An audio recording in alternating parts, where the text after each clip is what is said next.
¿Qué tal? Buen día. El lugar donde están ubicados estos tanques es Punta Colorada, es donde se está construyendo el puerto para exportar el crudo, el que va a sacar Vaca Muerta y lo va a conectar directamente con la costa atlántica.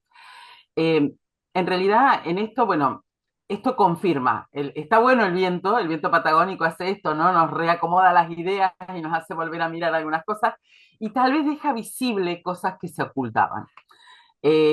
Desde la Asamblea por la Tierra y el Agua, la multisectorial en defensa del Golfo, Golfo Azul por siempre, son grupos, agrupamientos humanos que venimos trabajando la resistencia al proyecto Vaca Muerta Hoy Sur, este que vos decís que es en Punta Colorada, en Sierra Grande, y después tenemos la instalación de buques licuefactores en la costa de las grutas. En este caso es la obra que se está llevando adelante en Sierra Grande. Cuando ustedes miraron los tanques, tal vez dijeron, qué fuerte que estuvo ese viento. Bueno, en términos técnicos, y esto lo quiero explicar un poquito para que se entienda, hay una definición que es dimensionar. ¿Qué quiere decir eso? Dimensionar es pensar un proyecto, hay alguien que proyecta este tipo de obras, y cuando hace la forma en la que se va a construir esto, hay un cálculo. Siempre tiene que estar el cálculo. Entonces, el cálculo es en las peores condiciones que puede suceder en ese lugar. Eran tanques vacíos. Alguien puede decir, bueno, pero estaban vacíos, por eso no tenían peso. Bueno, cuando se hace el cálculo se hacen las peores condiciones para un tanque vacío, pero aparte ahí hay un cálculo y hay un coeficiente, hay un numerito más que lo duplica. Digamos que cuando se calcula en las peores condiciones por una cuestión de seguridad, ¿no? Porque independientemente de que alberguen estos tanques, lo importante que deja al descubierto, eh, o que se calculó mal, entonces hay un proyectista que hizo mal su tarea, eh, tal vez hay un director de obra que bajó costos en las obras, por ahí los que hacemos obras, sabemos que hay una gran inclinación a gastar menos.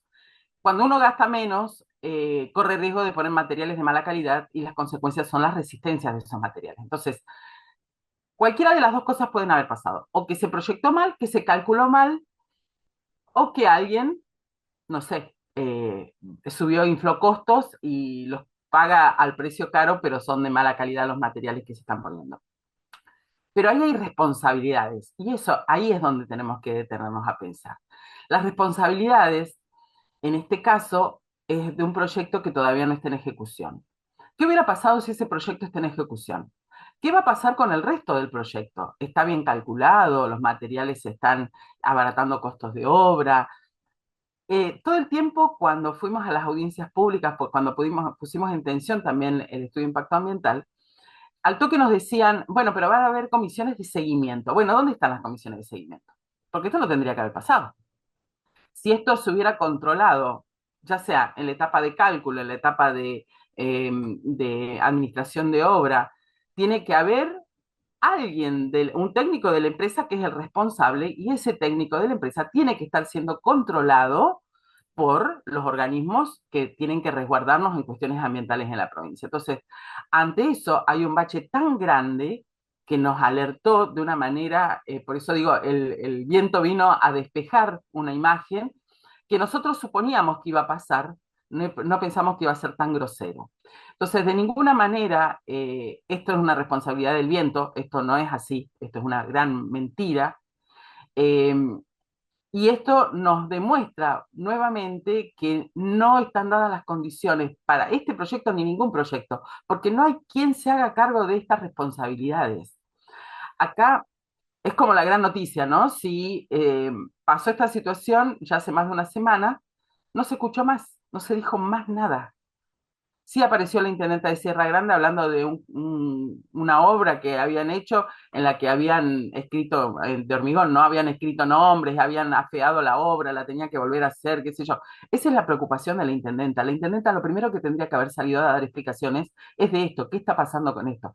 Esta es la preocupación que nos tiene que mover, no las chiquiteces que hay andan dando vuelta y que son réditos políticos. A mí me gustaría, y en esto apelo al ejercicio de ciudadanía de los vecinos, que si nosotros podemos interpelar a las autoridades en estas cosas cotidianas que van pasando, vamos a ir pudiendo desarmar este discurso tan mediático y tan cerrado que tienen en relación a este tipo de proyectos extractivistas en nuestro Golfo.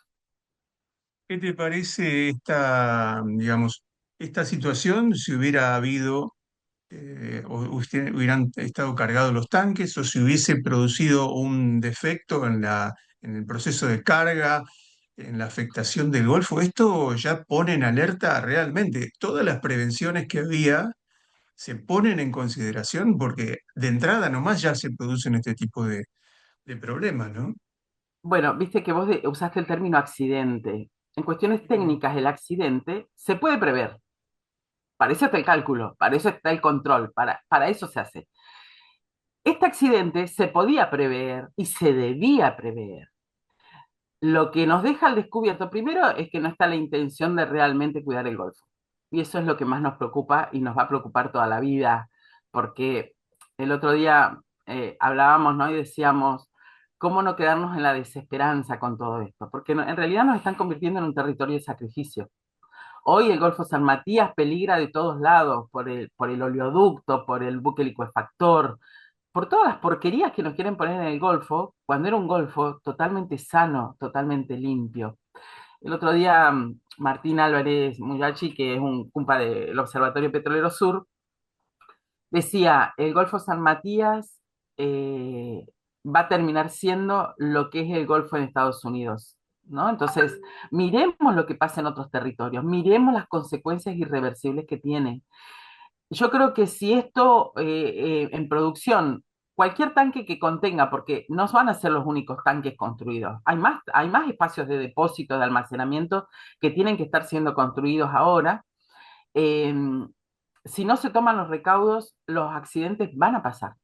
No son incidentes, los incidentes son otra cosa. El incidente es algo que acontece, aunque fue calculado, aunque fue prevenido, pero sucede. Por ejemplo, no sé, un accidente de un trabajador que respeta las normas de seguridad, pero no, pero cuando pasan las cosas, pasa el accidente, pasa la situación, no lo pudo evitar. Pese a que se dieron todas las condiciones de cálculo, de prevención, de ropa de seguridad, todo lo que vos quieras. Pero hubo un incidente. En este caso es un accidente. Y el accidente es previsible, es evitable. Entonces, en esto es la gran preocupación que tenemos. Pasó con estos tanques que estaban vacíos. Si eso está en actividad y esto nos pasa, y puede pasarnos en muchos puntos de ese proyecto, porque indudablemente hay algo que no está haciendo, que es el contralor. Que esto lo pedimos desde el momento cero. De hecho, habían comisiones que decían que iban a hacer, que había haber seguimiento. La realidad es que no están haciendo nada. Y lo otro que ponemos en tensión y seguimos diciéndolo y lo decimos en cada espacio que tenemos porque es necesario que el vecino común lo empiece a pensar, a digerir para poder entender. Todos estos proyectos en la teoría son para generación de fuentes de trabajo y para entrada de divisas. Nosotros desde el principio dijimos, no genera trabajo porque es trabajo transitorio, la obra es un trabajo temporario, escalonado y temporario. El que hace una parte de la obra no va a hacer la otra. No es que el mismo trabajador trabaja 3 años seguidos, no, eso no pasa, es obra. Entonces, en esa secuencia de escalonamientos de trabajos, son distintos trabajadores que van entrando en esa obra. Entonces, esa generación de trabajo es escalonada y es temporaria. Segundo, ese trabajador no es de la localidad ni de la zona.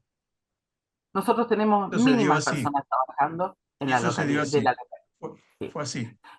Pero aparte, sacaron una ley provincial en la que pedían que el 80% de los trabajadores de las obras estas fueran rionegrinos. Y nos encontramos con que viajando en colectivo a otras provincias, encontramos que cuando es la baja de la quincena suben muchos trabajadores que no son de la provincia, que bajan en Retiro, en Buenos Aires, me ha pasado de ver medio colectivo bajando. Entonces, quiere decir que hay trabajadores que no son de la localidad, hay trabajadores, muchos más trabajadores que no son de la provincia, y hay una estrategia que usó la UOCRA, que lo sabemos, porque les pidió que hicieran cambio de domicilio. Entonces, esta gente que no vive en la provincia Cambia el domicilio, figura como rionegrino, pero la realidad es que ese circulante de plata que genera ese trabajador, que no son sueldos gigantes, porque eso también hay que decirlo, se hablaba de la panacea de los salarios de los trabajadores para estos proyectos, y la realidad es que a un mecánico de acá de la localidad le ofrecieron para ir a trabajar a oleoducto 2 millones de pesos por quincena. Entonces, es una persona que tiene su emprendimiento, tiene su trabajo, tenía que dejarlo para ir a hacerse cargo de esto, y ese contrato es por 3 meses, y la mayoría de los 3 meses no son renovados. Entonces, digamos, esto del trabajo, por eso lo quería hablar, lo quería traer, porque en realidad me parece que estos caballitos que ellos tenían en lo discursivo, ¿no? La generación de trabajo, ¿no? Porque va a tener trabajo la localidad, que Sierra Grande es un territorio de sacrificio desde siempre, porque cuando se cerró la mina de Ipazam, quedó desierto Sierra Grande. Con mucho dolor hay que decir que es una comunidad que permanentemente la provincia de Río Negro y el Estado Nacional lo definieron como un territorio de sacrificio. Se cierra Ipazam, se quería abrir Ipazam, no sabría, no sabría. Después aparece una planta nuclear. ¿Dónde le iban a poner? Sierra Grande. Hidrógeno verde. ¿Dónde iban a poner? Sierra Grande. Oleoducto, ¿dónde lo terminan poniendo? En Sierra Grande. A ver, vecinos, hagamos las cuentas. Si siempre todos estos proyectos contaminantes y altamente desfavorables para la vida humana, siempre se eligió Sierra Grande, quiere decir que políticamente Sierra Grande es territorio de sacrificio para la provincia. Entonces, en eso hay que decirlo, hay que pensarlo, pero también hay otra arista que es el ingreso de divisas, ¿no? Todo el tiempo dice, bueno, las provincias reciben impuestos, los municipios, las habilitaciones comerciales. Bueno, nosotros en las grutas tenemos los proyectos de la instalación de los buques liquefactores y nosotros desde el verano tenemos declarada la emergencia económica en nuestro municipio. Entonces quiere decir que estos proyectos, con tanta plata que nos traían, no sirven ni siquiera para evitar la emergencia económica en la localidad. Entonces, estas hay que sumar, yo sé que estoy siendo como muy dura con esto, pero esto es lo que hacemos las asambleas ambientales, tratar de discernir en conjunto eh, desde el análisis, porque cada uno obviamente tiene su espacio de formación, su perfil profesional, pero va pudiendo entender y va pudiendo explicar cosas que a lo mejor el vecino común no las puede entender porque no tiene la formación y a veces no tiene el tiempo para leer la cantidad de material que publican ellos. Los estudios de impacto ambiental realmente son deshumanos porque son el acceso a la información para la comunidad y no se pueden entender si no sos un técnico, si no tenés a alguien que te vaya explicando algunas cosas. Entonces, ¿qué nos dicen a nosotros, a la ciudadanía realmente?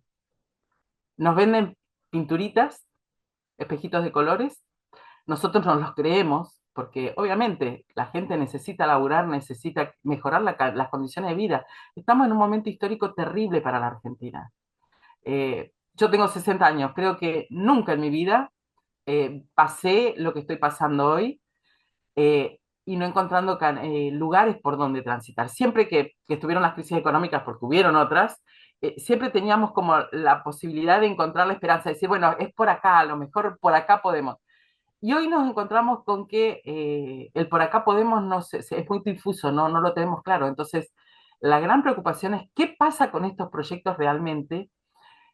La realidad es que no nos van a dejar nada a las comunidades, nos transforman en territorio de sacrificio a todo el Golfo San Matías con nosotros adentro, con los vecinos adentro. Y el ecosistema marino, frágil, necesario, que nos hermana con Chubut. Entonces, por eso Eso, también salir justamente acá. eso quería consultarte. Eh, Tiene que ver con que, bueno, una de las potencialidades de Chubut siempre ha sido el tema de ballenas, el tema de- del medio ambiente, y esto está directamente relacionado con la posibilidad de que se contaminen todas estas áreas, las zonas protegidas, digamos, la península Valdés. Acá hay una posibilidad de catástrofe enorme. ¿No hay posibilidades de interactuar con las organizaciones de Chubut o qué se está haciendo con las organizaciones de Chubut para esto? Mira, nosotros obviamente que consideramos un todo. El funcionamiento ecológico que tiene, en términos ambientales, el Golfo, no tiene la frontera de Río Negro y Chubut. Esto es una cuestión política, es una decisión que se toma y que nosotros obviamente no la compartimos. En todas las audiencias públicas siempre bregamos porque se escuchara la voz de Chubut y de hecho Chubut, de las asambleas socioambientales de Madrid, por ejemplo, participa con nosotros, la asamblea de Esquel también participa con nosotros, porque nosotros no entendemos el ambiente como la costa y la meseta, por ejemplo. Son articulaciones, la complejidad que tienen de funcionamiento en términos ambientales los ecosistemas, tanto terrestres como marinos, son necesarias las funciones que cumple cada uno en su lugar, en su espacio, pero las interrelaciones son la riqueza más fuerte. Entonces, en esto nosotros, por ejemplo, nos planteamos y pusimos discusión en los impactos acumulativos, porque estamos hablando de ahora del oleoducto Vaca Muerta Oil Sur, este que vos decías, que es en Sierra Grande. Pero Sierra Grande queda al sur de las grutas. Cuando empezamos a mirar las corrientes marinas, nos dimos cuenta cómo se movían. Sí, hay corrientes que se mueven sur-norte. Quiere decir que lo que pase en Sierra Grande va a subir al Golfo San Matías y va a llegar a la punta del Golfo, que es Viedma. Pero hay otras corrientes marinas que bajan de norte-sur. Entonces, todo lo que pase en Punta Colorada, en Sierra Grande, si es norte-sur, va a llegar a Chubut. Entonces, en esto la realidad es que la necedad de los gobiernos y las decisiones políticas que se han tomado han silenciado un sector como es Chubut, que tiene necesidad de defender también la naturaleza pura que tiene el Golfo San Matías. El Golfo era el único espacio que no tenía actividad hidrocarburífera en toda la costa argentina. ¿Por qué? Porque nosotros teníamos una ley provincial que nos la tumbaron de un día para otro. En 15 días hicieron la segunda vuelta, la primera y la segunda vuelta de la legislatura de la provincia de Río Negro, sin siquiera escuchar y darnos los argumentos a los vecinos que les pedimos, porque no es que nosotros nos quedamos en la casa esperando a ver qué pasaba. Nosotros nos enteramos que se iba a modificar la 3308, organizamos el viaje, esto fue a la noche, a la madrugada nos organizamos y salimos tres personas de las grutas a la legislatura de la provincia de Río Negro a decir que no estábamos de acuerdo con la modificación, que nos dieran los fundamentos y que queríamos poner en discusión, que esperaran para que discutiéramos la modificación de la ley. Sin embargo, en esa sesión, primero no nos dejaron entrar, obviamente, y segundo avanzaron con la primera modificación, en primera vuelta. Después, a los 15 días, dice la ley, la norma en Río Negro, de que pueden hacerla, de 15 días jamás pueden llamar a la segunda vuelta para dejar firme la modificación de la ley. A los 15 días exactos estaba modificada la ley. Y este fue un proyecto que llegó, así como a nosotros nos llegó una noche antes, a los legisladores les llegaron 2 noches antes, fue de autoría de la gobernadora Arabela Carreras, por decisión política. Y acá no fue Arabela Carrera, fue el Juntos Somos Río Negro, el partido provincial. Y esta es la decisión que ha tomado el Juntos Somos Río Negro de transformar nuestra provincia en una provincia extractivista cuando somos una provincia de actividad productiva, de turismo, de pesca, con toda la salvedad que tiene que tener también la pesca, ¿no? Como actividad extractiva que tiene que ser cuidada, que tiene que ser pensada, que tiene que ser diseñada, pero hoy por hoy todas las actividades productivas nuestras corren riesgo. El turismo, obviamente, estamos igual que Madrid. Las grutas es en cantidad más chico, pero en futuro éramos gigantes. Nosotros teníamos un proyecto de crecimiento en términos turísticos que hoy está cercenado, está totalmente frenado y nos está haciendo padecer a los habitantes de las grutas una desidia, porque hasta el que no se anima a decirlo está muy preocupado por qué va a pasar con el turismo en nuestra zona. Suyay, te agradezco mucho este contacto con Radio Ciudad, con Madryn, y seguramente vamos a volver a conversar, te vamos a volver a convocar para seguir esto con mucha atención, porque esto continúa y se profundiza, sin ninguna duda, ¿eh? Muchísimas gracias. Bueno, gracias a vos, que tengas buen día.